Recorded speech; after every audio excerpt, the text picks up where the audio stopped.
ساختمان‌هایی که در اساس نقشه گنرالی میباشند ساختمانشان شده رفته است. موضوع ساختمان بیناهای نو در محله‌های شهر خوجند یکی از بحث‌های اساسی در نشست خبری شهرداری خوجند بود. خبرنگاران با ارائه سوال ذکر داشتند که نارضایتی مردم برای ساختمان بیناهای نو در محلشان در شبکه‌های اجتماعی زیاد شد و مراجعتشان بر رسانه و مقامات‌های نظارتی افزوده است. مسئولان اداره معماری شهر گفتند که در 6 ماه سال روان 15 عدد امرنامه‌ها برای بازداشتن ساختمان‌های خودسرانه آغاز کرده شده صادر گردید. سه خانه استقامتی که نسبتاً امروز проблема دارند مسئله صفتش به اویدی این مسئله کاربری رفته ایستاده است. موقتا ساختمان اون خانه‌های داشتگی کار رفته ایستاد. مسئله مردم واخوری من شخصا خودم همه وقت اون وقتی که مردم مراجعت میکنند یا شکایت میکنند از میکرونایی 18 19 20 اما از همون چند نشستی مطبوعاتی حلقه میگویم که ما حرکت میکنیم که از همین منطقه ها اختیار زمین برای خانه‌های بلندباشان جدا نکنیم و جدا نکرده ایستیم.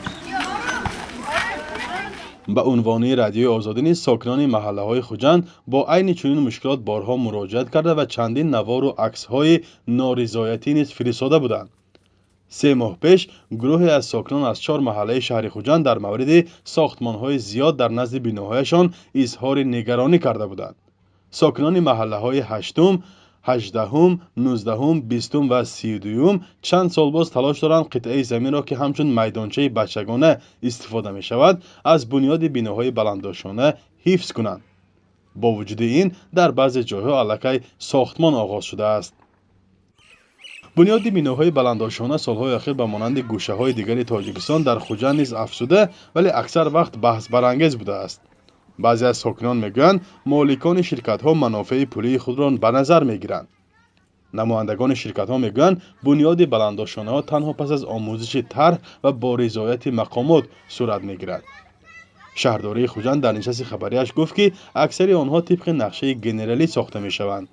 ساکنان میگویند ساختمان بیناهای نو موقع زیست آنها را تنگ و تقسیم آب و برق را مشکل میکنند. فرزان محمدی، رادیو آزادی، شهر خوجند.